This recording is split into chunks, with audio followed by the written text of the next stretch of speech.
ایک مومنہ خاتون کے لیے اگر کوئی چیز ہو سکتی ہے تو وہ عصمت و عفت ہے۔ جو عورت عفت کی دولت سے مالا مال ہے، وہ بہترین زیور اپنے گلے کے اندر ڈالے ہوئے ہے، اور جس نے مغربی تہذیب کے سیلاب میں بہہ کر فیشن کے جنون اور دیوانگی کا مظاہرہ کرتے ہوئے اپنی عفت کو، عصمت کو، شناخت کو اور پہچان کو تار تار کر دیا، وہ گویا کہ قیمتی زیور کے ہار کو اپنے گلے سے توڑ کر پھینک دینے والی۔ آج کا جو زمانہ ہے کتنا خطرناک زمانہ ہے اور کیسا فتنوں بھرا زمانہ ہے۔ دشمن کس کس طرح سے اسلامی معاشرے کے اندر فتنوں کی راہوں کو ہموار کرنے کی کوششیں کر رہا ہے، کسی پر مخفی اور پوشیدہ نہیں۔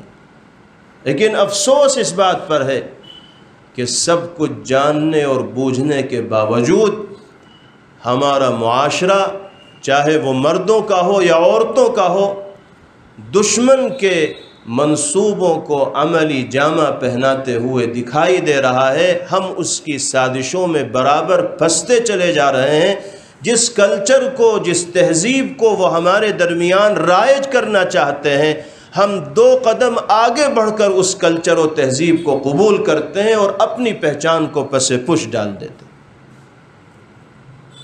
جس قوم کو اپنی تہذیب و کلچر کو اقوام عالم میں نمایاں کرنا چاہیے تھا، دوسری قوموں کو اپنی تہذیب میں ضم کرنا چاہیے تھا، آج اس قوم کی مرعوبیت کا یہ عالم ہے کہ وہ دوسری قوموں کے کلچر و تہذیب میں اپنے کو ضم کرنا اپنے لیے ترقی کا باعث سمجھنے لگی۔ آج ہمارا نوجوان فیشن زدہ ہو کر یہ سمجھتا ہے کہ مجھ سے زیادہ حسین و خوبصورت کوئی دوسرا ہے ہی نہیں، حالانکہ اسے یہ پتہ نہیں کہ تو نے دوسروں کے کلچر کو اختیار کر کے اپنی پہچان کو مٹا دیا، اور جس شناخت کی حفاظت تیرا دینی فریضہ تھا، تو نے اس حفاظت کی ادائیگی میں کوتاہی کی۔ شیطان نے دماغ میں یہ بات بٹھا دی ہے کہ دوسروں ہی کی نقالی کرنے میں کامیابی ہے، اپنا چاہے بیڑا غرق ہو جائے اس سے کوئی حرج ہونے والا نہیں۔ یہی صورتحال خواتین کے اندر ہے۔ ایسے ایسے لباس آج عورتوں کے جسم پر آ گئے ہیں کہ جس کو باغیرت انسان کی نگاہیں دیکھ نہیں سکتی، جن کو سنجیدہ ذہن رکھنے والی خواتین پہن نہیں سکتی۔ آج ہمارے گھروں کے اندر اس لباس کو پہنا جانا ترقی کا باعث سمجھا جانے لگا ہے، اور عفت و عصمت و حیا کا بالکل پاس و لحاظ رکھا نہیں جا رہا ہے۔ یہ وہ صورتحال ہے جو اجتماعی طور پر قوم کو ہلاکت و بربادی کی جانب اور اللہ کے غضب اور غصے کے نزول کی جانب لے جانے والی۔ ہم نام لیوا ہیں حضرات ازواج مطہرات رضوان اللہ علیہن اجمعین کے، ہم نام لیوا ہیں سیدنا فاطمۃ الزہرا رضی اللہ تعالی عنہا کہ ہمیں ان کی حیا اور پاک دامنی سے سبق لینا چاہیے، ان کی عفت و عصمت کے جذبے کو اپنے لیے نمونہ تصور کرنا چاہیے۔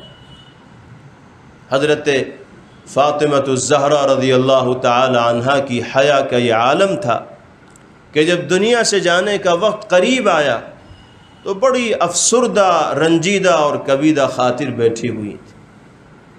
حضرت اسماء بنت عمیس رضی اللہ تعالی عنہ نے ان کے چہرے کے تاثر کو دیکھ کر محسوس کر لیا کہ کسی گہری فکر میں اور سوچ میں مبتلا۔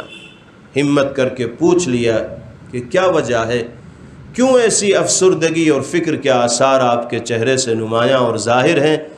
کیا دنیا سے جانے کا خوف آپ کو ستا رہا ہے؟ دنیا سے جانے کا غم آپ کو ستا رہا ہے؟ یہ تو ایک حقیقت ہے جس سے ہر ایک کو واسطہ پڑے گا۔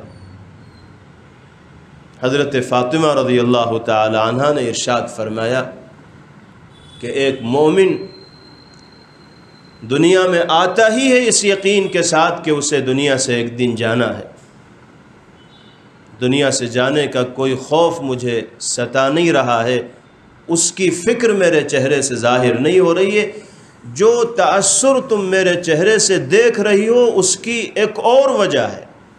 پوچھا کہ کیا وجہ ہے؟ فرمایا کہ جب میں یہ سوچتی ہوں کہ میری روح نکل جائے گی، میرا جسم بے جان ہو جائے گا، مجھے نہلا دیا جائے گا، کفنا دیا جائے گا، مسحری پر میرے لاشے کو رکھ دیا جائے گا، پھر اس پر چادر ڈال دی جائے گی، لوگ اس مسحری کو کاندھا دے کر قبرستان تک لے جائیں گے، تو نہ جانے کتنے اجنبی مردوں کی نگاہ میرے بے جان لاشے کے اوپر پڑے گی۔ یہ سوچ کر میں افسردہ ہو جاتی ہوں کہ کون کون میرے جسم کو دیکھے۔ آپ ذرا سوچئے، تصور کیجئے کہ حضرت فاطمہ رضی اللہ تعالیٰ عنہ کو یہ بھی گوارا نہیں کہ ان کے بے جان کفن میں لپٹے ہوئے لاشے پر کسی اجنبی مرد کی نگاہ پڑے، اور آج ان کی نام لیوا ماؤں اور بہنوں اور خواتین کی صورتحال یہ ہے کہ وہ بازاروں میں اپنے جسموں کی نمائش کرنا اپنے لیے ترقی کا باعث تصور کرتی ہیں۔ کہاں ان کا جذبہ حیا ہے اور کہاں ہمارا یہ کردار ہے؟ ایک دوسرے کا کوئی موازنہ اور مقابلہ ہو ہی نہیں سکتا۔ وہ تو اس کو بھی گوارا نہیں کر رہی کہ روح نکل جائے، کفن میں لپٹے ہوئے بے جان لاشے پر کسی کی نگاہ پڑے، اور ہماری خواتین جان میں جان ہوتے ہوئے برقعے کو پھینک کر اپنے حسن و جمال کی آرائش و زیبائش غیروں کے لیے کرنا اپنے لیے ترقی کا باعث تصور کرتی ہیں۔ کیا اس جذبے کے ساتھ کسی قوم کو کامیابی مل سکتی ہے؟ کسی معاشرے کو سرخروئی حاصل ہو سکتی ہے؟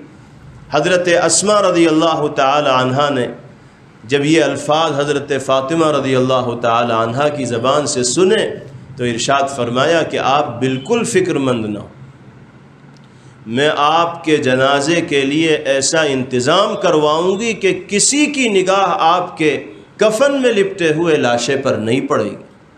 پوچھا کہ اسماء کیا انتظام کرواؤ گی؟ فرمایا کہ مسحری کے چاروں پایوں میں لمبے لمبے بانس مدھواؤں گی، اور پھر اس پر لمبی چوڑی چادر ڈلواؤں گی، پھر اس چادر میں چھپ کر آپ کا جسم سورج کے غروب ہونے کے بعد رات کے اندھیرے میں قبرستان لے جایا جائے گا۔ آپ مطمئن رہیے، جیسا آپ چاہتی ہیں ویسا ہی ہوگا، کسی کی نگاہ آپ کے جسم اطہر پر نہیں پڑے گی۔ راوی فرماتے ہیں کہ حضرت اسماء رضی اللہ تعالیٰ عنہ کی زبان سے یہ کلمات سن کر اتنا اطمینان حضرت فاطمہ رضی اللہ تعالی عنہا کو ہوا کہ چہرے پر تبسم کے آثار ظاہر ہو گئے۔ کہاں تو غمگین تھیں، افسردہ تھیں، رنج میں ڈوبی ہوئی تھیں، اور کہاں اس یقین دہانی کو سن کر مسکرانے لگیں اور دندان مبارک ظاہر ہو گئے۔ اور حضرات محدثین یہ بھی تصریح فرماتے ہیں کہ پیغمبر علیہ السلام کے وصال کے محض 6 مہینے کے بعد حضرت فاطمہ رضی اللہ تعالی عنہا بھی دنیا سے تشریف لے گئیں، اور اس عرصے میں کبھی حضرت فاطمہ رضی اللہ تعالی عنہا کو ہنستے ہوئے اور مسکراتے ہوئے دیکھا ہی نہیں گیا۔ نبی کریم علیہ السلام کی جدائیگی کا ایسا غم تھا کہ ہنسی اور مسکراہٹ فاطمہ رضی اللہ تعالی عنہا کی زندگی سے دور ہو گئی تھی۔